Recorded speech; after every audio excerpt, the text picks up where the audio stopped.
26 जनवरी 2024 को अपना 75वां गणतंत्र दिवस के रूप में मनाएगा। लेकिन इस तारीख के पीछे की अपनी वजह भी है। आखिर 26 जनवरी को ही क्यों चुना गया? संविधान और लोकतंत्र के अलावा एक और कारण है, आइए आपको बताते हैं। 26 जनवरी वो तारीख है जब हमारा भारत में लोकतंत्र ने पहली बार जन्म लिया था, जिसने इससे पहले न जाने कितनी कुर्बानियाँ देखी, बलिदान और भारत माता के वीर सपूतों तो अपने अमूल्य प्राण न्यौछावर करते देखा। इसी दिन हमारा संविधान भी तैयार हुआ था, वो संविधान जिसकी शपथ लेकर देश की अदालतें फैसला लेती है। आज से 75 साल पहले साल 26 जनवरी 1950 को इसे गणतंत्र दिवस के रूप में चुना गया। तब से लेकर आज तक हम हर साल 26 जनवरी को गणतंत्र दिवस का उत्सव मनाते हैं। उत्सव लोकतंत्र का और उत्सव संविधान का। हर साल की तरह इस साल भी 26 जनवरी के लिए तैयारियां जोरों शोरों पर है। भारतीय जवान इस कपकपाती ठंड में फुल ड्रेस रिहर्सल में जुटे हैं। इस बार का गणतंत्र दिवस कई मायनों में खास भी होगा, जिसके बारे में आपको आगे बताएंगे। लेकिन उससे पहले, क्या आपको पता है कि गणतंत्र दिवस के लिए 26 जनवरी को ही क्यों चुना गया?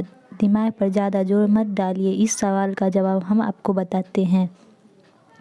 भारत हर साल 26 जनवरी को गणतंत्र दिवस मनाता है, लेकिन वजह संविधान के अलावा भी कुछ है। दरअसल 15 अगस्त 1947 को अंग्रेज़ों से आज़ादी मिलने के बाद हमारा देश अभी तक एक आधिकारिक संविधान के बिना था। इसीलिए 29 अगस्त 1947 को संविधान का मसौदा तैयार करने के लिए एक समिति बनाई गई। इस समिति का नेतृत्व डॉक्टर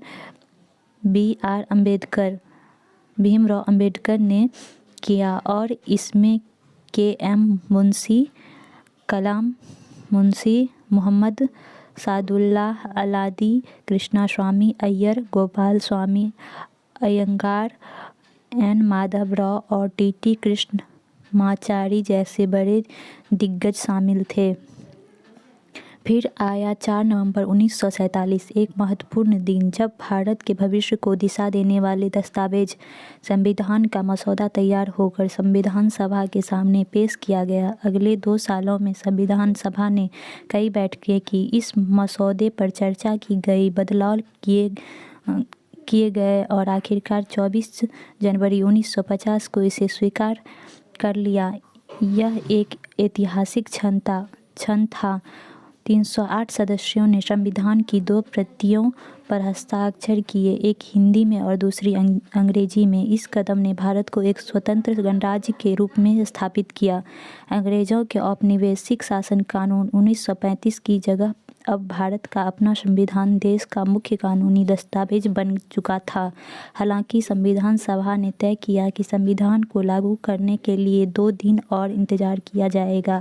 अगले 2 दिन में ही 26 जनवरी 1950 को भारतीय संविधान लागू हुआ और इसी के साथ भारत एक लोकतांत्रिक गणराज्य के रूप में पूरी तरह से स्वतंत्र हो गया। इसलिए हम हर साल 26 जनवरी को गणतंत्र दिवस मनाते हैं और अपने संविधान का गौरव मनाते हैं। संविधान सभा ने इस उद्देश्य के लिए 26 जनवरी को चुनते हुए राष्ट्रीय गौरव के पर्याय के रूप में एक दिन पर दस्तावेज को स्थापित करने का लक्ष्य रखा। इस तिथि का महत्व भारतीय राष्ट्रीय कांग्रेस से मिलता है। कांग्रेस ने अपने लाहौर सत्र के दौरान 26 जनवरी 1930 को ब्रिटिश शासन के पूर्ण स्वराज के दिन के रूप में नामित किया था, जिसमें सभी भारतीयों से इसे स्वतंत्रता दिवस के रूप में मनाने का आग्रह किया गया था। भारत को ब्रिटिश साम्राज्य के प्रभाव में एक स्वतंत्र देश के रूप में अधिराज्य का दर्जा देने के ब्रिटिश प्रस्ताव की प्रतिक्रिया थी। इस सत्र के दौरान पहली बार तिरंगा फहराया गया था। 20 साल बाद 26 जनवरी को ही देश का संविधान बनकर तैयार हुआ और तब से देश इस दिन को गणतंत्र दिवस के रूप में मनाता है। तो गणतंत्र दिवस की आप लोगों को बहुत बहुत शुभकामनाएं।